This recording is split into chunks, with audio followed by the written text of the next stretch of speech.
Hello everyone, welcome back to air పాఠశాల. మరి రోజు December 7, 2020 English booster through the Hindu editorial కి రెడీ అయినా అండి? కమ్ ఆన్, స్టార్ట్ చేద్దాం. ముందుగా మీకు స్టెమ్ మోడిఫికేషన్స్ చెప్పాలి.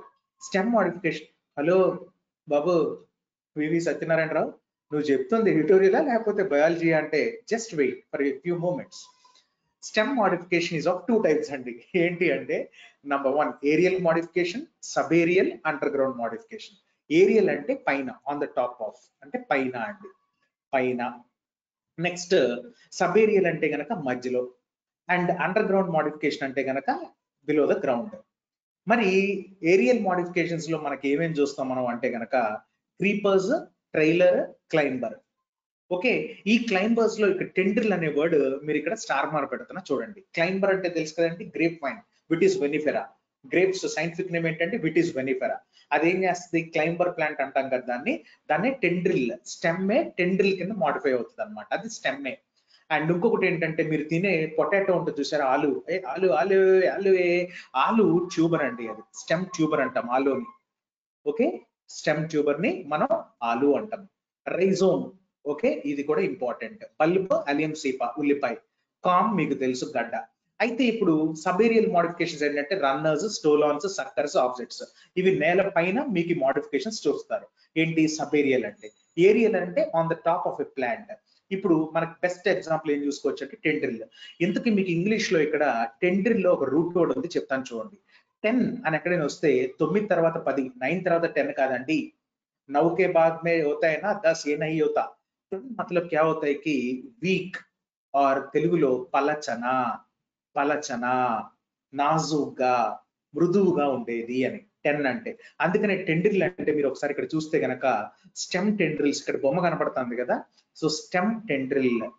ఓకేనా అండి, ఇది వీక్ స్టెమ్ ఉంది చూసారా, ఇదే టెండ్రిల్ కింద ఫామ్ అవుతుంది, మాడిఫై అవుతుంది. అందుకనే టెండ్రిల్ అంటాం. 10 అనే రూట్ వర్డ్ ఎక్కడ వచ్చినా సరే మనకి ఒకటి హోల్డ్ అనే మీనింగ్ అయినా వస్తుంది, లేకపోతే ఇంకోటి ఏంటంటే వీక్ అన్న. హోల్డ్ అంటే పట్టుకోండడం, వీక్ అంటే చాలా తేలికగా, మృదువైన, పలచనైన అని. సో ఇప్పుడు మనం చూద్దాం టెన్యూస్ ట్యాక్. ఓహో హోరి నా రాజా, ఇదని కాన్సెప్ట్ అంటే. యా, ఒక వర్డ్ చివర ఓయి వస్తాను ఎక్కడైనా ఉంటే గనక అది అడ్జెక్టివ్ అండి. తెలుగులో దీన్నే విశేషణం అంటాం, తెలుగులో విశేషణం అంటాం, అంటే క్వాలిటీ. సో 10 అంటే వీక్ కాబట్టి చాలా వీక్ ట్యాక్. ట్యాక్ అంటే ఒక పాలసీ లేకపోతే ఒక స్టెప్, ఆ టైప్ అన్నమాట. So weak step or weak policy ఏంటో చూద్దాం. ద ఎంపీసీస్, ఎంపీసీ అంటే ఏంటంటే monetary policy committees policy of prioritising అంటే ప్రాధాన్యత ఇవ్వడం. Growth over price stability is clearly fraught with risks. ఇంతకీ ఫ్రాట్ విత్ అంటే ఏంటి అంటారా? ఫ్రాట్ విత్ అంటే చుట్టుముట్టబడిన, చుట్టుముట్టబడిన, ముట్టబడిన.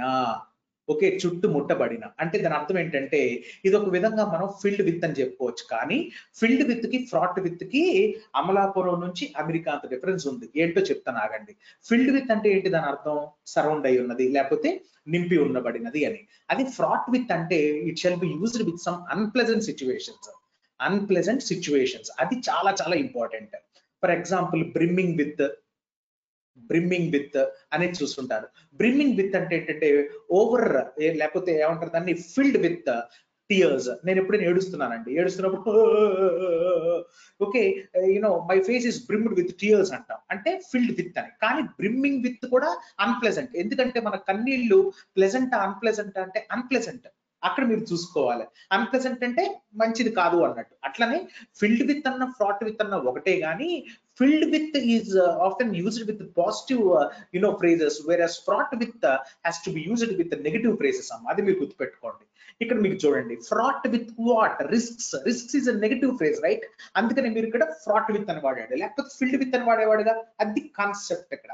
Next, Friday's decision by the monetary policy committee of the Reserve Bank of India to maintain status quo. Status quo, quo అని చదువుతాం దీన్ని. Status అంటే Latin భాషలో స్టేటస్ అంటే స్టేట్ ఆర్ స్థితి అన్నట్టు, స్థితి. కో అంటే గనక which are what, which state are what state అంటే ఒక స్థితి అన్నమాట. ఓకే, అంటే ఒక ఏమంటారు దాన్ని, ఒక కాన్స్టెంట్ పొజిషన్ అని చెప్పుకోవచ్చు మనం. స్టేటస్ కో అంటే గనక కాన్స్టెంట్ పొజిషన్. మీరు article 32 of our Indian constitution చూసుంటారు. దాంట్లో కో వారెంటో అని వస్తుంది. కో వారెంటో, కో అంటే విచ్, వారెంటో అంటే వారెంట్. ఏం వారెంట్ మీద నువ్వు ఇంకా పబ్లిక్ ఆఫీస్ హోల్డ్ చేస్తున్నావు అని మరి high court it has right to question a person holding a public office even after his retirement అనమాట. అది మీకు చాలా ఇంపార్టెంట్. మీ లక్ష్మీకాంత్ బుక్ లో ఉంటే చూసుకోండి. So Friday's decision by the monetary policy committee of the Reserve Bank of India to maintain status quo on benchmark interest rates. Benchmark అంటే ఏంటండి? సమబద్ధమైన standard interest rates and continue with an accommodative policy stands for as long as necessary has been widely welcomed. ఇది మనం passive voice అని చూడొచ్చు. ఇక్కడ ఎందుకు passive voice అని చూస్తున్నారంటే has been plus V3 welcomed నాన్న. Has been pro growth. Pro growth అంటే ఏంటండి? ప్రో అంటే ఫార్వర్డ్, ప్రీ అంటే బ్యాక్. సో ఫార్వర్డ్ గ్రోత్ అంటే ఇక్కడ వాడు పాజిటివ్ గానే మాట్లాడుతున్నాడు. With the monetary policy committee, nothing that the signs of economic recovery was still far from what based. The panel asserted that, asserted ante entante సూచించింది, it was incumbent on policy makers, it was necessary. Incumbent అంటే ఏంటంటే మీకు రెండు అర్థాలు ఉంటాయి దీంట్లో. Incumbent ఒకటి, incumbency ఒకటి. ఈ రెండు వర్డ్స్ చాలా ఇంపార్టెంట్ అండి. ఇన్కంబెన్సీ వచ్చేసరికి నౌన్, ఇన్కంబెంట్ వచ్చేసరికి noun as well as adjective కింద వాడతాం మనం. హీఈస్ అన్ ఇన్కంబెంట్ చీఫ్ మినిస్టర్ అంటే ఇంకా పొజిషన్ లో ఉన్నా, ఇంకా ప్రస్తుతం ఈ పొజిషన్ లో ఈ పవర్ లో ఉన్నా అనే దానికి ఇన్కంబెంట్ అంటాం. ఇన్కంబెన్సీ అంటే గనక మరి state of being in a position. So ఇక్కడ ఇన్కంబెంట్ అంటే ఇంకొక మీనింగ్ ఏంటంటే నాన్న, ఒకటి పర్సన్ ఇన్ పవర్ అని వస్తుంది, లేదా సెకండ్ మీనింగ్ ఏంటంటే నెసెసరీ అని కూడా వస్తుంది, అవసరమైన. సో ఇక్కడ చూస్తే ఇది మరి పర్సన్ గురించి మాట్లాడతారా, అవసరమైన అంటే ఇక్కడ చూడండి, ద ప్యానల్ అసర్టెడ్ దట్ అంటే సూచించింది, it was necessary on policy makers to support a durable rebound. Rebound అంటే ఏంటమ్మా? It's just like bouncing back అంటే రికవరీ అన్నట్టు. The MPC also flagged its expectation that inflation would continue to remain elevated through the coming months to average 6.3%, well above the 6% upper bound of its target range through the second half of the current fiscal. The RBI, which in October estimated retail inflation to range between 4.5% and 5.4%, between అన్నప్పుడు మనకి end అనే conjunction రావాలి, from ఉన్నప్పుడు to అనే preposition రావాలి. కొంతమంది between 4.5% to 5.4% అంటారు. No, it's not the correct usage. As in just 2 months raised its projection for price gains by at least close to 1 percentage point. Seen in this light, the MPC's decision shows that the RBI is clearly prioritizing అంటే ప్రాధాన్యత ఇస్తోంది growth over price stability for now. అంటే ఇక్కడ main గా మనం ఈ passage చూస్తే RBI అనేది దేనికి ప్రాధాన్యత ఇస్తుంది? గ్రోత్ కి over price stability. Price stability కంటే గ్రోత్ కి ఎక్కువ ప్రాధాన్యత ఇస్తుంది. వైల్ ద కంపల్షన్ అంటే ఏంటమ్మా? ఫోర్స్ చేయడం. ఓకే, ఫోర్స్ చేయడం, జర గుంజడం. While the compulsion to ensure అంటే to make necessary that monetary policy remains broadly supportive of an economy that is in recession as a fallout of the COVID-19 pandemic and accompanying lockdowns is understandable. ఇక్కడ ఒక్కసారి మళ్ళీ చదువుతాను, beautiful sentence అండి ఇది. While the compulsion to ensure that monetary policy remains broadly supportive of an economy that is in recession as a fallout of the COVID-19 pandemic. Fallout of the covid, అసలు fallout అంటే ఏంటో తెలుసా? For example మీకు Fukushima nuclear plant, ఈ nuclear explosion జరిగిన తర్వాత ఏదైతే radio active dust ఉంటుందో, ఆ డస్ట్ ని మనం ఏమంటాం అంటే ఫాలోఅవుట్ అంటాం. ఏమంటే ఈ రేడియో యాక్టివ్ డస్ట్ గుడ్డా బ్యాడా?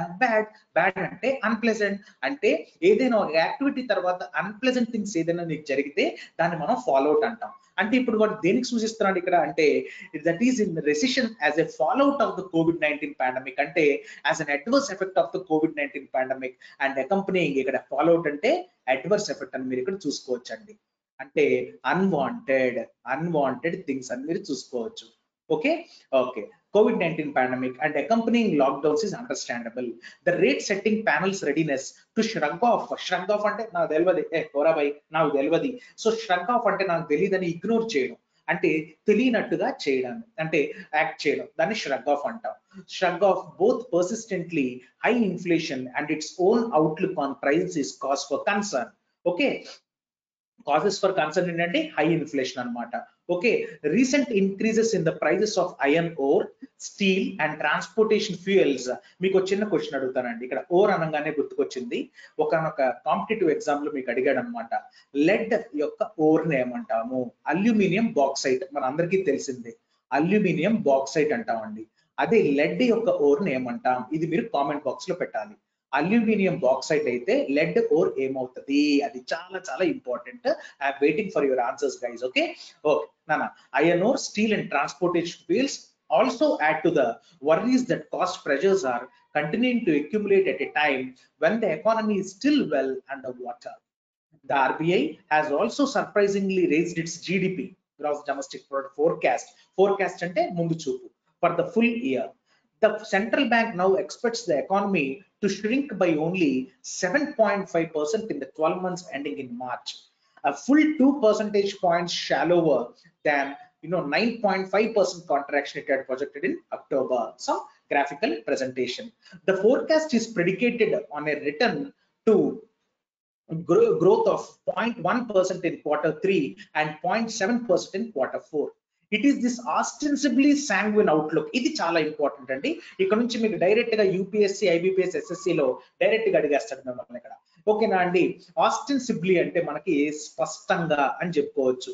ఇది ఒక యాడ్వర్బ్ కింద యూజ్ చేయడం జరిగింది. సాంగ్విన్ అంటే హోప్ఫుల్, ఆశతో ఎదురు చూడడం, హోప్ఫుల్ గా ఉండడం. అవుట్లుక్ అంటే తెలుసు కదండి, మనం చూపు. అయితే ఇప్పుడు ఆస్టెన్సిబ్లీ సాంగ్విన్ అవుట్లుక్ అంటే ఇట్ ఈస్ దిస్ స్పష్టమైన hopeful outlook on the economy that is hard to square with the RBI's stand according primacy to growth over price stability. Square with అంటే దాని అర్థం, ఫర్ ఎగ్జాంపుల్ ఇక్కడ స్క్వేర్ ఉందండి, ఇక్కడ perfect గా ఉంది కదా. పర్ఫెక్ట్ గా ఉంటే నువ్వు అగ్రీ చేస్తావా, డిసగ్రీ చేస్తావా? అగ్రీ. సో అగ్రీ అంటే దాని అర్థం ఏంటంటే నాన్న స్క్వేర్ అని చెప్పుకోవచ్చు. అగ్రీ పక్కన విత్ సమ్ వన్, అక్కడ మరి square with the RBI stand according primacy to growth over price stability. Okay, ఇక్కడ చూస్తే it is this ostensibly sanguine outlook, hopeful outlook, okay, or hopeful view on the economy that is hard to square with, agree with the RBI stand according to primacy to growth over price stability. అంటే ముందు ఇచ్చిన paragraph కి దీనికి కొంచెం కాంట్రరీగా చెప్పడం జరుగుతుంది. With the central bank prognosticating that, prognosis అంటే ఏంటంటే ముందు చూపు, ప్రోగ్నాస్టికేటింగ్ ఇవాళ బ్యూటిఫుల్ ఆర్టికల్ అండి ఇది. ప్రోగ్నాస్టికేటింగ్ అంటే ఏంటన్నా ముందు చూపు, చాలా చాలా ఇంపార్టెంట్. ఫోర్ సైట్ అని కూడా మనం అనుకోవచ్చు.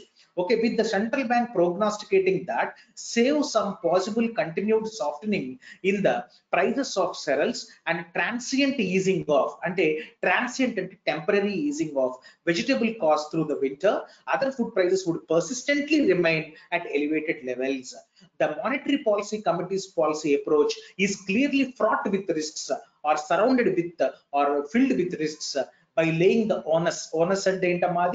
రెస్పాన్సిబిలిటీ, బాధ్యత అని చెప్పుకోవచ్చు మనం. ఏంటంటే అది బాధ్యత. సో బాధ్యతని మనం రెస్పాన్సిబిలిటీ అంటాం. Onus on supply disruptions, profiteering and taxes for the inflation spiral. The RBI is abdicating its primary mandate. Abdicating అంటే లీవ్, అండ్ ఇంకొక ఏబి అనే ప్రిఫిక్స్ ఎక్కడైనా వచ్చినా సరే దాని అర్థం ఇవే. అబ్సెంట్ దూరంగా ఉన్నాడు, అబ్స్టెన్షన్ వేరే దూరంగా ఉంది, అబ్జార్బ్ లాగేయడం, వేరే లాగేయడం.